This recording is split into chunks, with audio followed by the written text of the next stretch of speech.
it is almost impossible to accurately measure how well that money is working. That is just the nature of done econometric modeling. For much of my career, I've done a lot of things that you just have to accept you're going to spend it. That when you do it and you can optimize it, things happen, you get customers at the other end. That it is actually counterintuitive to the thing that we sell to clients, where we can often measure some of this stuff. And when it's your own money and you see it going out, it's a slightly different experience. Welcome to the Agency Profit Podcast, a show dedicated to going deep space on agency operations, which is just as nerdy as it sounds. I'm your host, Marcel and I'm the CEO of Parakeeto, a firm that helps digital and creative agencies measure and improve their profitability. Join me as I interview some of the smartest thought leaders and agency owners in our space and go deep into operations, metrics, and all the other things you need to get right so you can spend less time worrying about operations and more time executing on your vision. Hello, everyone, and welcome back to the Agency Profit Podcast. Today, I'm joined by my friend, Stephen Neville from BugHerd. I met Stephen a while back when we shared the stage on some content that we did together. We've been chatting back and forth, and I've really come to know Stephen and BugHerd as a team of people that love to collaborate, love to create a lot of value for agencies. BugHerd is a platform that helps firms collect feedback and manage the QA process when they're building products and deliverables for their clients. And Stephen is a person that has a deep experience in the agency space and is now running a software company. And so with all of that, Stephen, welcome to the show.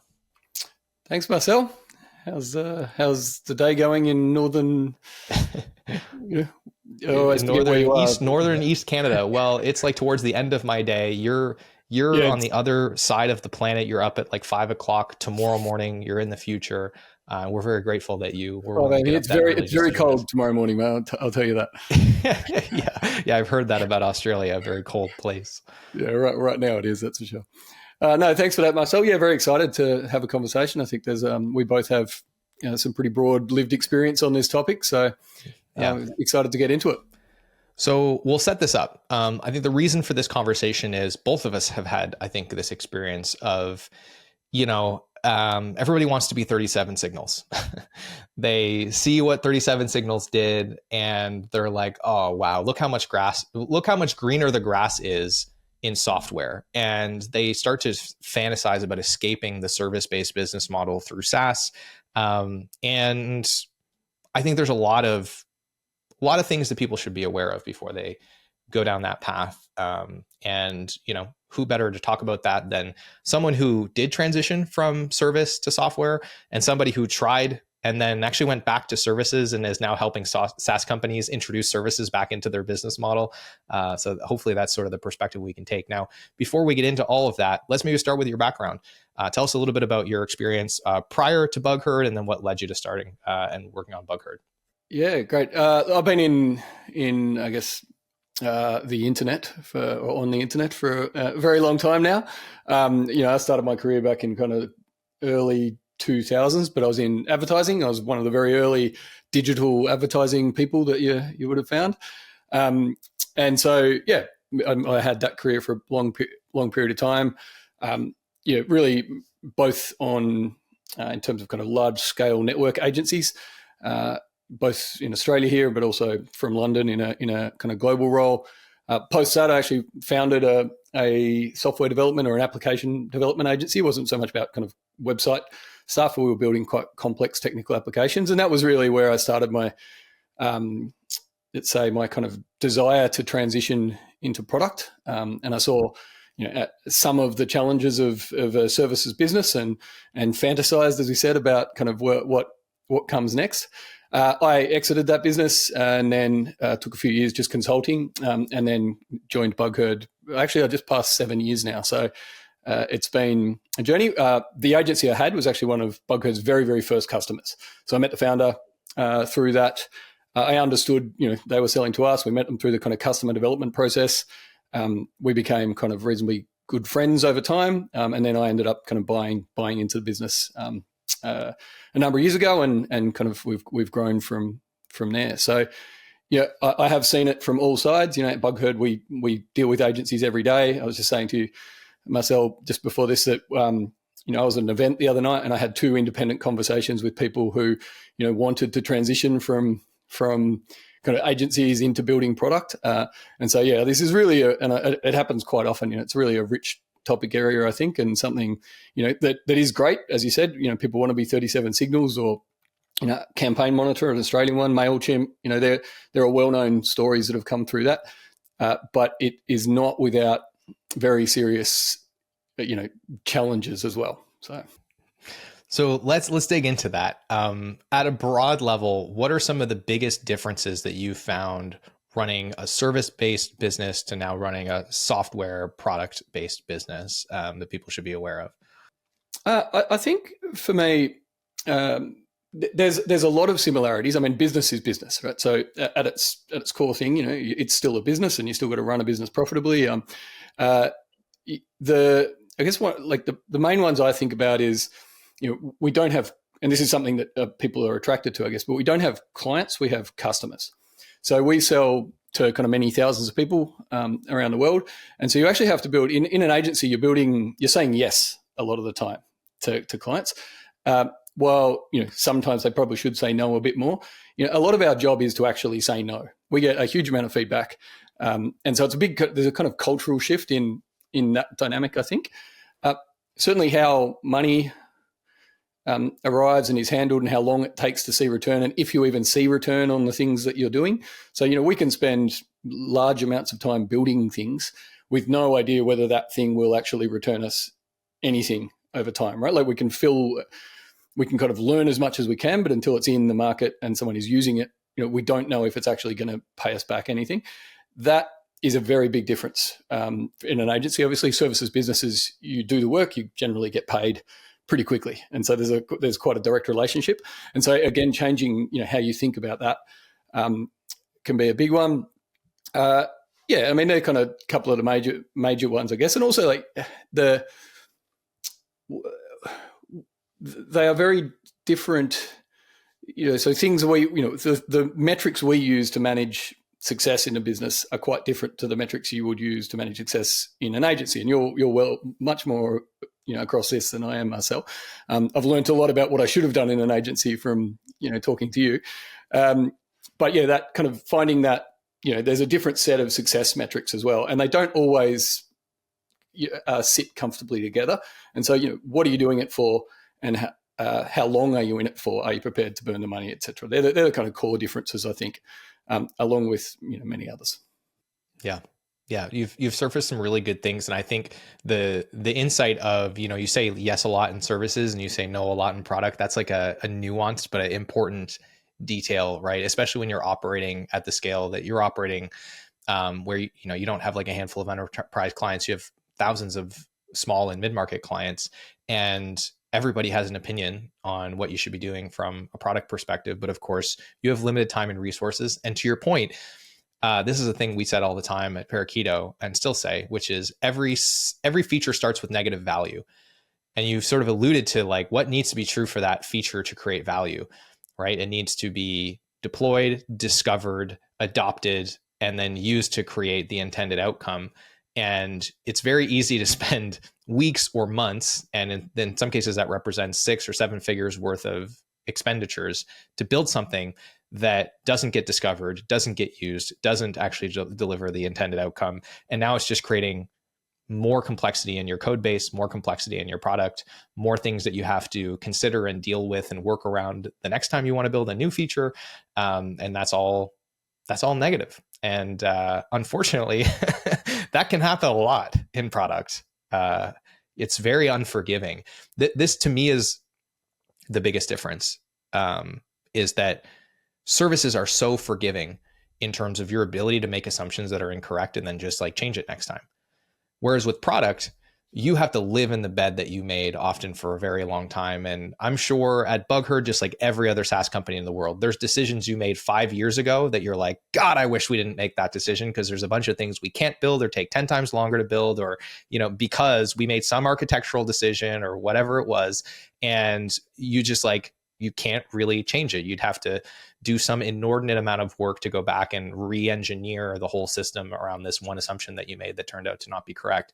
Whereas with services, like, that's the thing that's so beautiful about it. It's so malleable. And I think that's why it's so hard to kill. It's like water. You like punch it and it just goes around your fist. Like, and that's why I think services are going to be around forever. So with all that, you touched on some of the differences. What are some of the things that people underestimate or overlook about running more of a SaaS or service-based company that they should be aware of? Well, actually, Marcel, I think it's worth even touching on why people might want to do it, right? Like, because it's identifying for me, the reasons, there's a couple of key reasons why I think people want to move as an agency into product. And certainly my own experience was this, that one is the diversification of revenue, creating something that can be more stable. There are other ways to, so for instance, SaaS revenue over time, if it is right, becomes something that is very, very predictable versus, often agency can be a little bit lumpier. And again, far more about how to manage that process than I ever did. And I think, that's an important one. I think the other one is sometimes the proof point of why it's like practice of craft. We go and tell in the agency, we go and tell all these people that we're good at this stuff. We're good at, we understand UX and we understand customers and we understand marketing. We understand these things, right? And so then actually having a kind of proof point of that, we've done that, we've launched this product and this product has some success is actually a very good, lead gen action in and of itself. And there I think also people sometimes want to, particularly from a staff perspective, want that new thing to be able to kind of practice on and work on the side, right? Like it's something interesting that they can kind of work on and develop, as I said, develop skills with internally. So it's as much a kind of development as in professional development exercise as it is anything else. So yeah, just as a kind of, I think important. I didn't write your question down, so I'll just. No, we'll come back to the question. But now that we're on this train, I'll add a couple of other things that I've heard from agency owners. One of the things that I think is sometimes the motivating factor for wanting to change business models is there's this fallacy that you don't need human capital to scale a SaaS company. So a lot of times this conversation is coming at the tail end of like they're struggling with managing their team, they're having interpersonal issues, and they're like, God, I wish I didn't need all these friggin' people to build my business. I wish that my revenue wasn't so tightly correlated to labor. But the reality is that like, there's a reason Facebook has like hundreds of thousands of employees, you know what I mean? And especially when you're serving mid-market and enterprise, you need engineers, you need support, you need account managers, you need human capital. And there's just as much of it in SaaS companies, not just as much, but there's still a lot of it. And increasingly, there's an expectation from customers that you're going to have professional services and that you're going to be very hands-on in implementation and maintenance and all of these other things. And so that's like a thing to keep in mind. And then the other piece that I think a lot of people get tied up in is like, I just don't have to interact with clients as much. And that also could not be further from the truth, especially in the early days. Like you got to do a ton of customer development and you got to take their feedback and you got to be talking to them. You got to be close to them. And what I find so funny is if you went to like the head of product at any major company and said, hey, if you had unlimited resources, what would your product management process look like? They would literally describe consulting. They would be like, oh, we'd go to our client's office and we'd work with them on the problems that we solve and develop rapid prototypes. And it's like, you just described consulting. So like, that is the best practice for figuring out product. It's like this funny thing. Yeah, no, absolutely. 100%. I mean, the talking to customers is the number one thing you need to do, and you need to do it as often as possible. And time is actually your only kind of limiting factor for how that sits. And you do need to put a lot of time in. And the other things, it's just, I was reflecting when you were saying earlier about the first release of a product is always actually, particularly if you're in greenfields, it's super easy. You can build a thing, even with some customer development, talking to some customers, and it's all great. And, we can actually get that out pretty quickly. Let's say even that it has a bit of success and we get a bit of, kind of early traction. It's, as you touched on, like 2 years in, 3 years in, like support, security requirements, security reviews, ongoing technical upgrades. Those are the things that just eat into, your time as much as as much as anything else. So that's an often very, very overlooked component to when you start. And we run into it today. Like, our developers would love to just go and flip up something today and have it all greenfield and whatever. But at the end of the day, we've written code, as you touched on earlier, about 5 years ago, that's now, let's call it technical debt, because it's been coded in there, and you're dealing with those decisions you made 5 years ago, and you're actually quite limited in your ability to expand. So I certainly, when I have this conversation with people, I'm very I'm reminded, I think, of Paul Graham, who made the quote, keep the main thing the main thing. And there is a decision that you need to make in terms of, am I just doing this because I'm literally giving up agency and I'm finding a direction to transition away from that? And that is actually the goal here, because that is, then you can kind of understand. So I'm just funding my product development, and over time, that's the direction I'm going, and the agency is going to go away. If it's, I'm going to have this thing on the side and they're going to kind of working together, that can be, I often recommend to people, that's not the best direction to go. Yeah. Well, I guess this will be an Easter egg. I think at the end, I would like to talk about my thesis on how to do this in a way that lowers the risk significantly. Because I think this is just one of the large underestimations of this SaaS business model, is just how risky it really is. It's extremely risky. The likelihood that you can build something is pretty high. The likelihood that people will adopt it and stick around and pay you, and the unit economics will work and you'll be able to cash flow it, because a lot of people underestimate like how much they have to lose, how much money they have to lose before they start making it. You might lose money for 2 years before you're profitable on a SaaS business. If you're lucky, if you're Uber, you'll lose money for a decade before you IPO, right? Like, it depends.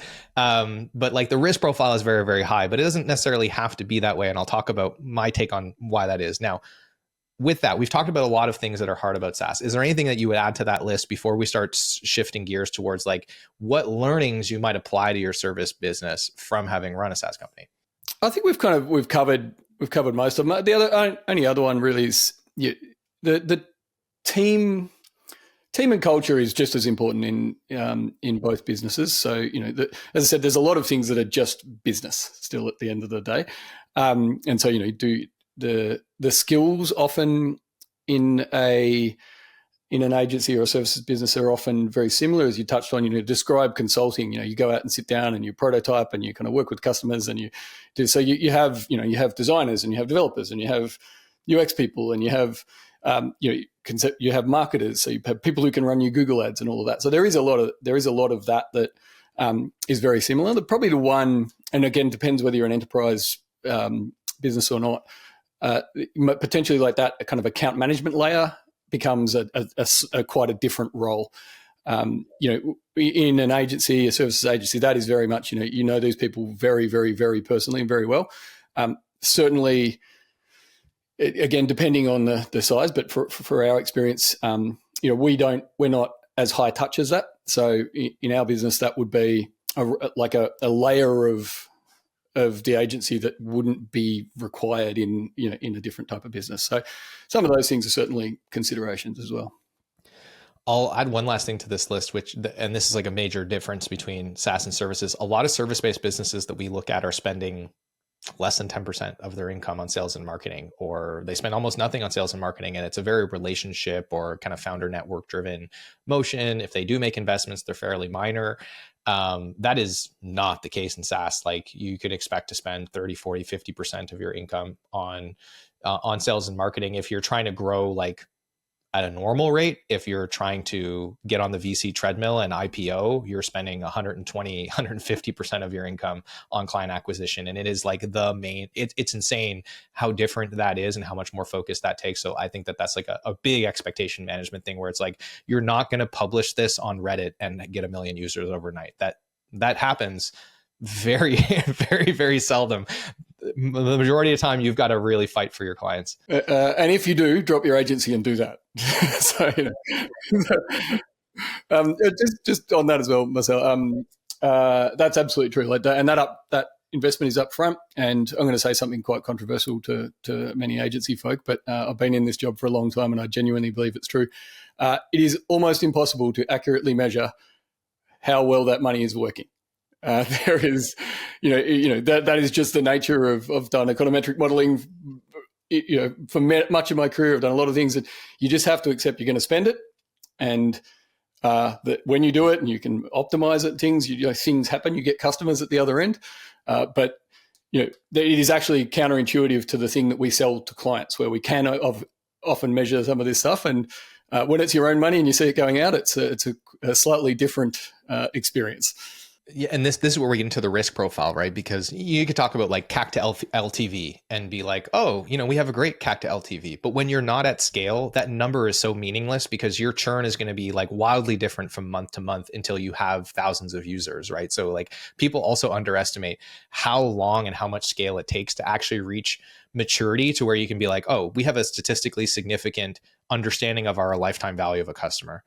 And that will probably honestly never happen, because then once you get to scale, you're changing your pricing 4 times a year. And so it's like, you never really know unless you're like so far on the side of in where you need to be that you're like, okay, we could be very conservative about this. And so there's just a lot of uncertainty. It's not nearly as mechanical as people make it out to be. Yep. No, I agree with that entirely. Man, good points. Okay. So if you could go back, if tomorrow you woke up and you were the CEO of a service-based business again, what are some of the lessons that being in a product-based business has taught you that you think you would take back and do differently? Interesting question. I think flexing, as I said earlier, we are very good at saying no. And it's not no, sorry, we're never doing that. It's, okay, that's great, we'll take that on board, and and kind of add it into the things. Certainly, I worked in large agencies, and then I had my own small one. We were still pretty big. We were like 30 people at the time that I left.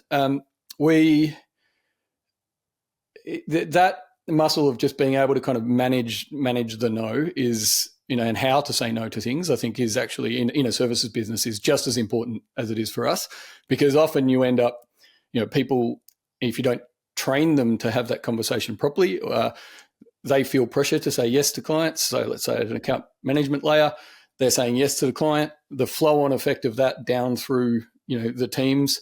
And, you've touched on this in terms of, utilization and, how to keep kind of space, so like aim for a utilization rate, which means often sometimes saying no, so you can keep that, you can keep enough kind of margin in the business for the business to be healthy. I think is also very important, because if you're constantly saying yes to every request coming in from a client, it, as I said, it has trickle down effects throughout the entire business. And I think that's one that, we get very good at, that I would probably take back to myself and give myself that bit of advice. Other ones I think are just, product can mean a lot of things. There is product in terms of technical product, but you're a great example, I think, of, and I really would like you to actually tell your story a little bit as well here in terms of product can be, agencies are getting better, and you help them with this in terms of productizing the services that they have. And so if the goal here is to kind of create, diversified revenue streams or more consistent revenue streams, things that can be, sold kind of once and are not so directly tied to time, and, that I can make money out of this kind of product without it being always 100% linked to time. I think, that can take a lot of forms in an agency. And that would be the other recommendation, is think about how to productize the stuff that you already do. And so, I have a friend here in Australia doing very well out of a research business. They've just broken it down into, it's kind of strategy and research business, but they've just broken it down into these kind of, they do 12-week sprints. And it's, basically they sell it at this particular cost. It's, pretty well set, and they just run through it, and they know exactly how long it will take them to do this piece of work. It's a very kind of set idea, but it has a lot of value for the client. So they can charge quite a bit of money for it comparatively to but they still get it done very quickly, very high quality output, and they've just worked it out. It's a very repeatable process for them. So it is very product-like in that sense. It doesn't mean that they've had to go and build, spend a couple of years building a bunch of technology in order to be able to create that type of revenue. And that would be the other one I would really think about, is how to do that. And I know you think about that a lot, so I'd be really interested in your perspective on it. Do you want some free resources to help you measure and improve your profitability? If you do, then I want to tell you about our agency profitability toolkit, which you can grab absolutely free in the show notes or by heading to parakeeto.com/toolkit. It's packed with training videos, cheat sheets, templates, and all kinds of other great resources to help you start measuring and improving the essential metrics that are going to drive better profitability in your business. And it's helped thousands of other agencies around the world do the same. So I want to encourage you to go and grab a copy of that. And if you'd rather get in the fast lane and just have our team of experts guide you through the process of measuring and improving your profitability, then I want to encourage you to apply for a consultation at parakeeto.com. And with that, I want to thank you again for tuning in. I hope you enjoy the episode, and I'll let you get back to it. So I love those two takeaways, and it's kind of the same stuff that I would say. And this dovetails nicely into sort of the last two things I wanted to talk about during our time today, which is the first question or the first answer that you gave, is how to have the conversation with the client when they're asking you for something. And this is something that we spent a lot of time on at Parakeeto. And I think is so important because one of the muscles you have to develop as a product company when you're doing this kind of customer development is when a customer asks you for something, you intuitively try to get behind that ask to understand what they're really asking for. What's the actual problem they're trying to solve? Because like what they're presenting you with is their assumption about how it should be solved. And this is like the old Henry Ford quote, right? Of like, if I gave people what they asked for, I would have built a faster horse, right? But the insight is people wanted to get from point A to point B faster, and he reinvented that. And that's your job as a product person, is to like understand the real need and then solve for that. And I think in services, it's very easy to fall into the trap of just like taking client requests at face value and not having the discipline to actually dig into, well, why? And what problem are you trying to solve? And how will you know that you've solved it? And how will you evaluate the success?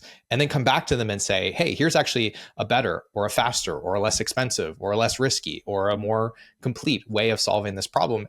And that establishes you as like a strategic person. So that is a skill set that I think everybody that's in services can benefit from, is learning how to have better conversations around client needs. And SaaS is an industry that has become very adept at that practice, and it really in product management specifically. Now, speaking to the next point that you made, which is like, what is product? This has also been an interesting conversation at Parakeeto because we have technology that we've built. We are continuing to build technology internally, and we've leveraged our process with that. But when I talked to the team about product, there was a period of time where we had this challenge internally where the team just saw product as being what the engineers did. And it took a while for me and my co-founder to hammer into them like, no, product is everything that our clients touch and feel and experience. You are part of the product. The meetings that we have are part of the product. The emails we send to clients are part of the product. Like our business model is using services as the first version of the product, and then figuring out how to make it better, faster, more efficient, more consistent, a higher experience, a better delivery of value by leveraging technology. That's what we do.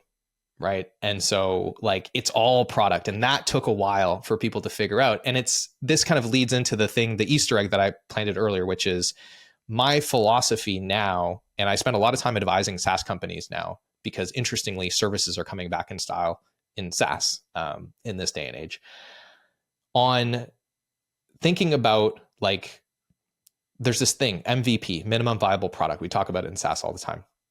I think that that's 3 steps ahead of where you actually need to start.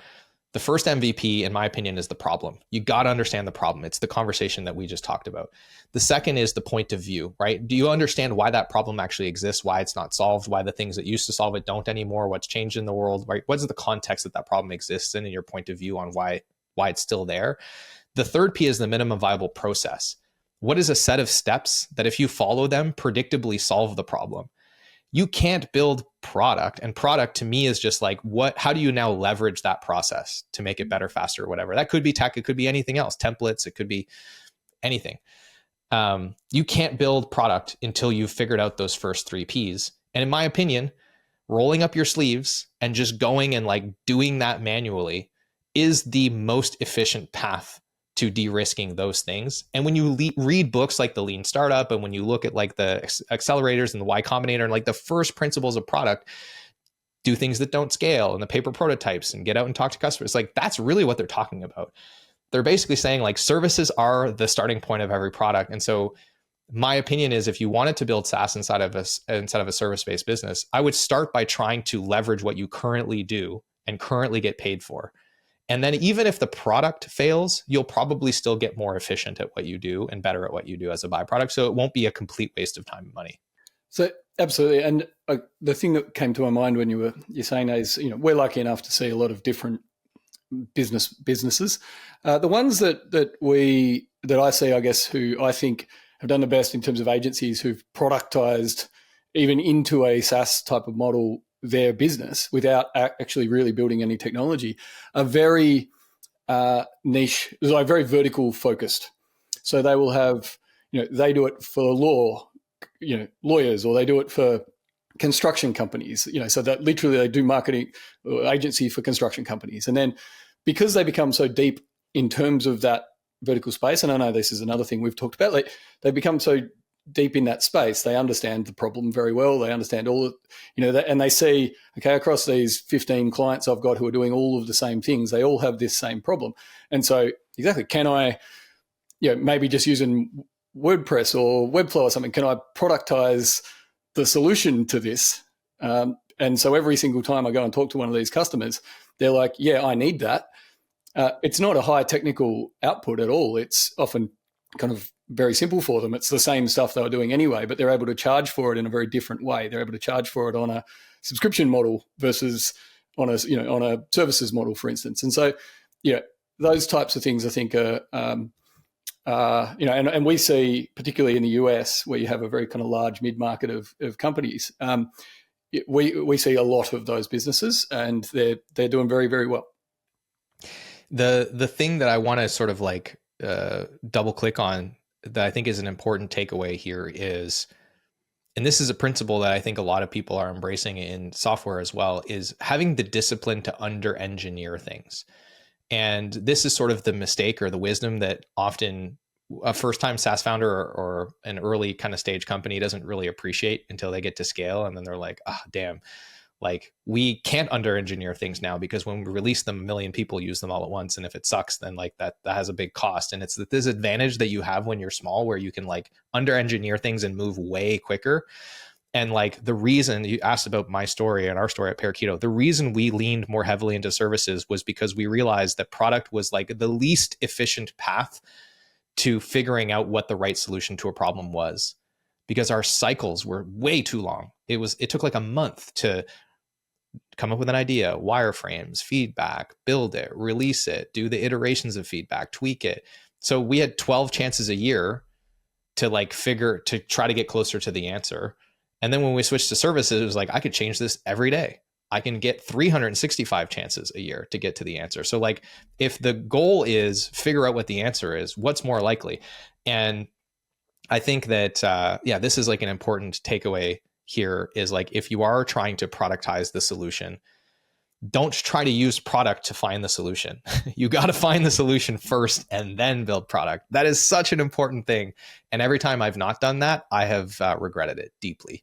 Last thing I wanted to ask you about, services are coming back in the software industry. This is like a thing that I'm observing in a big way. Why do you think that is? I think there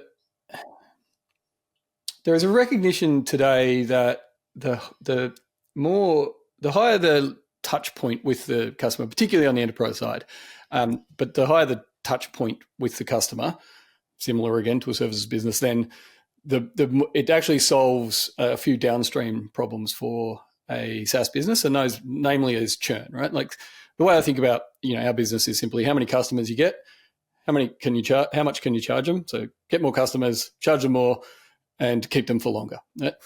That services component can help all three of those things. So onboarding or strategic consulting in terms of how do we implement. So implementation consulting particularly as an enterprise, if it's a complex technical product, something like Stripe, they will help you implement the business, right? So, it touches, in return, that helps you understand their problem in a much greater way and find appropriate solutions to that problem.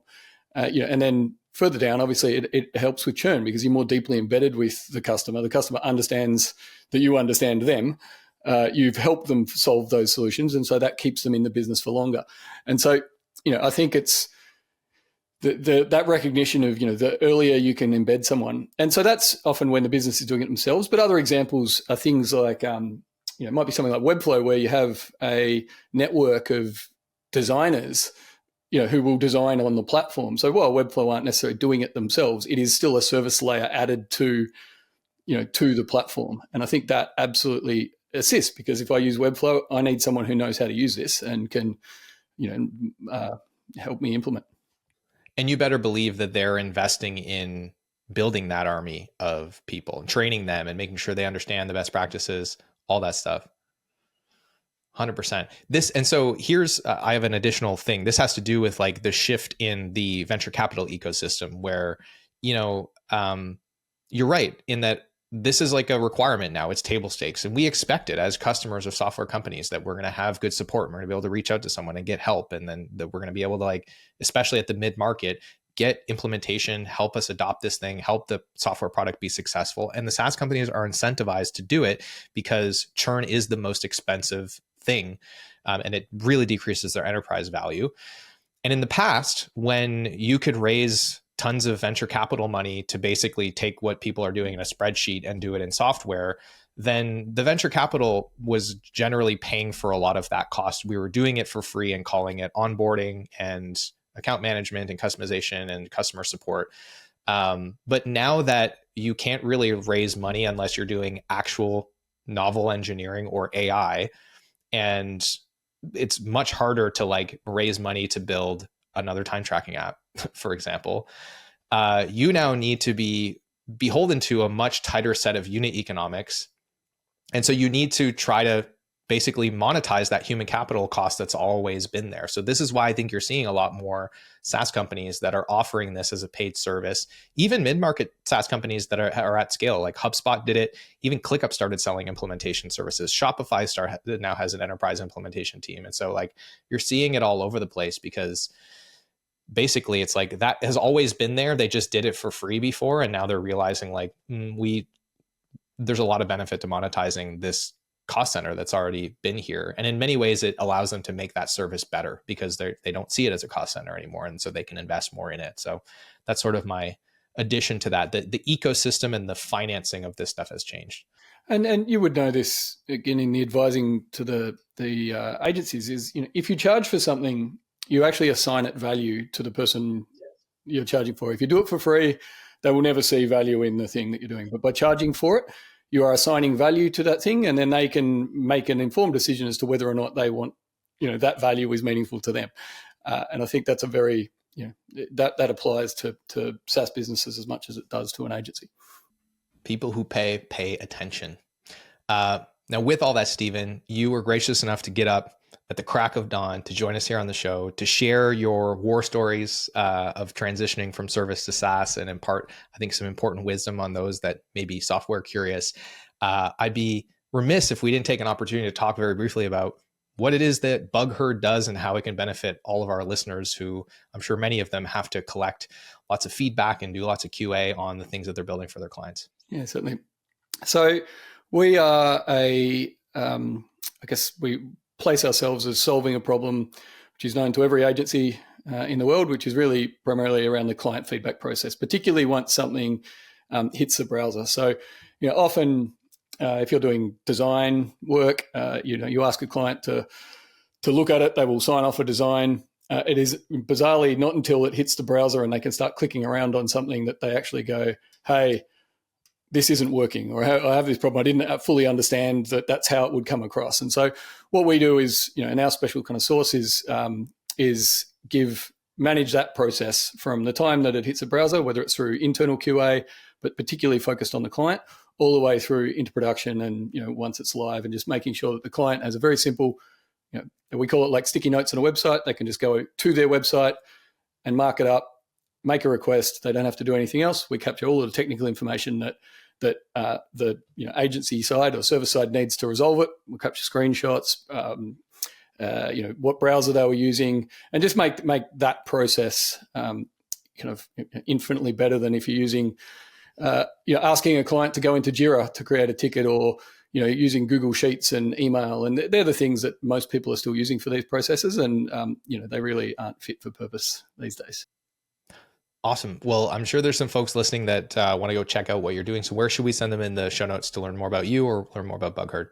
Yeah, just bugherd.com.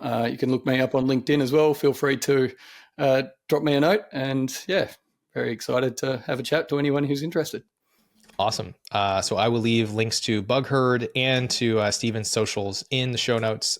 With that, Stephen, I know we're getting to time here. Thank you very much for joining us today. I really enjoyed our chat. All right, Marcel. Appreciate it. Thank you. Hey, thanks so much for tuning in to today's episode. I hope you enjoyed it. And if you've ever found yourself thinking, man, I get so much value from this podcast, I wish there was something I could do to return the favor. Well, today's your lucky day, because you can leave us a review wherever you're listening to this, and it is incredibly helpful. Of course, if you haven't grabbed a free copy of the Agency Profit Toolkit, go and get that. It's got tons of free resources to help you improve your profitability. If you're looking to get in the fast lane and get help from experts to improve your profitability and measure your most important metrics, then apply for a consultation at Parakeeto.com. We'd love to chat with you and figure out how we can help. With all of that, thank you so much for being a listener, and we will see you on the next episode.